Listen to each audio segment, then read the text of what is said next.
Hello friends, welcome to விசாசிபம் life style.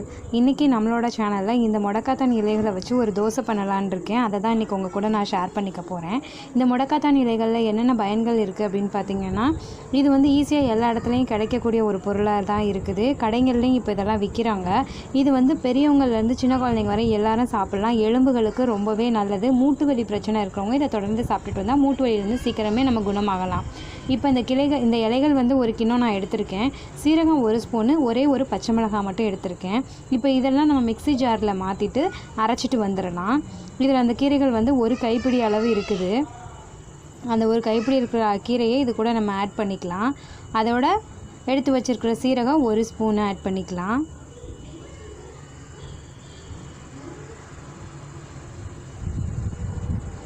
சீரகம் சேர்க்குறது நமக்கு உடம்புக்கே நல்லது. நம்மளோட உள்ளே இருக்க உறுப்புகள் எல்லாத்தையும் சுத்தம் பண்ணுறதுக்கு ரொம்பவே யூஸ்ஃபுல்லாக இருக்கும். அதனால் கீரைகளில் சீரகம்லாம் சேர்த்துக்கிறது ரொம்ப வாசமாகவும் இருக்கும்.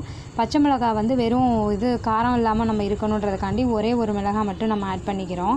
அதுக்கு தேவையான அளவு உப்பு போட்டுக்கலாம்.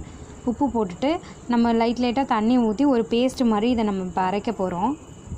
மிக்ஸி ஜாருக்கு மாதிரி மிக்சியில் போட்டு அரைச்சிட்டு வந்துடலாம். இப்போ அரைச்சிட்டு வந்தாச்சு. நம்ம நல்லா மைய அரைஞ்சிருச்சு. இந்த மாதிரி நல்லா அரைச்சிக்கோங்க. இது வந்து கொஞ்சம் வளவளப்பு தன்மையாக தான் இருக்குது இந்த கீரை. இதை வந்து இப்போ நம்ம வீட்டில் வச்சுருக்க தோசை மாவு எப்போயுமே நம்ம வீட்டில் வச்சுருப்போம். அதனால் இப்போ காலைல நான் தோசை ஊற்றுறதுக்காண்டி எடுத்திருக்கேன். அந்த தோசை மாவில் இப்போ நான் இதை கலந்து வச்சுக்கிறேன். அந்த கீரையை அதோட போட்டுக்கலாம். இது ரொம்பவே மருத்துவ குணமாக இருக்குது.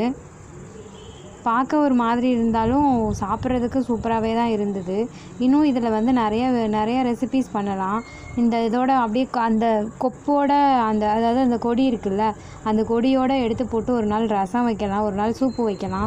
இந்த மாதிரி வாரத்தில் வந்து தொடர்ந்து ஏதாவது இதை வச்சு நம்ம சாப்பிட்டுக்கிட்டே வந்தோம்னா பேக் பெயின் இருக்கிறவங்களுக்கு, முதுகு வலி இருக்கிறவங்க, கால் வலி இருக்கிறவங்க, அந்த மூட்டு வலிக்கும், பெரிய வயசானவங்களுக்கெல்லாம் வலிக்கும். அந்த மாதிரி இருக்கும்போது அவங்கெல்லாம் இதை வந்து ஒரு தோசையாக டெய்லி எடுத்துக்கலாம். இல்லைனா ஒரு சூப்பாக எடுத்துக்கலாம், ஒரு ரசமாக எடுத்துக்கலாம். அப்படி எடுக்கும்போது பார்த்திங்கன்னா ரொம்பவே நமக்கு இதுலேருந்து க்யூர் ஆகி வரலாம். அந்த மாதிரி இருக்குது. நான் எங்கள் வீட்டில் இன்றைக்கி ட்ரை பண்ணி பார்த்தேன். சூப்பராக இருந்துச்சு. இப்போ ஒரு கல்லை காய வச்சுக்கலாம். நம்ம கல் காஞ்சதுக்கப்புறம் எப்போயும் போல் நம்ம தோசை ஊற்றுற மாதிரி இதை ஊற்றிக்கலாம். இதில் கொஞ்சம் நெய் ஆட் பண்ணிக்கிட்டால் இன்னுமே நல்லா சூப்பராக இருக்குது. நார்மலாக நம்ம தோசை ஊற்றுற மாதிரியே ஊற்றிக்கோங்க. ரொம்ப தடிமனாக ஊற்றணும் அப்படின்லாம் இல்லை.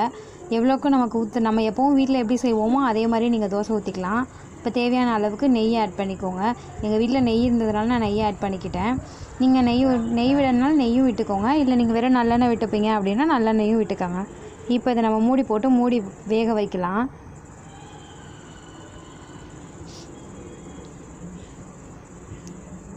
இப்போ வெந்துருச்சு. எடுக்கலாம். எடுத்துகிட்டு இதை இன்னொரு சைடு திருப்பி போட்டுக்கலாம். இது மூடி போட்டு வேக வைக்கிறனால இன்னொரு சைடு வேக வைக்க தேவையில்லை. இருந்தாலும் நம்ம இன்னொரு சைடும் போட்டு வேக வச்சுக்கலாம்.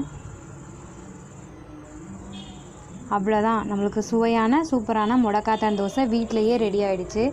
இதே மாதிரி நீங்களும் செஞ்சு பார்த்துட்டு எப்படி இருக்குன்னு கமெண்ட்டில் சொல்லுங்கள். நம்ம விசாசிபம் லைஃப் ஸ்டைல் சேனலை ஃபஸ்ட் டைம் பார்க்குறவங்க சப்ஸ்கிரைப் பண்ணிக்கோங்க, லைக் பண்ணுங்கள், கமெண்ட் பண்ணுங்கள், ஷேர் பண்ணுங்கள். Thank you so much.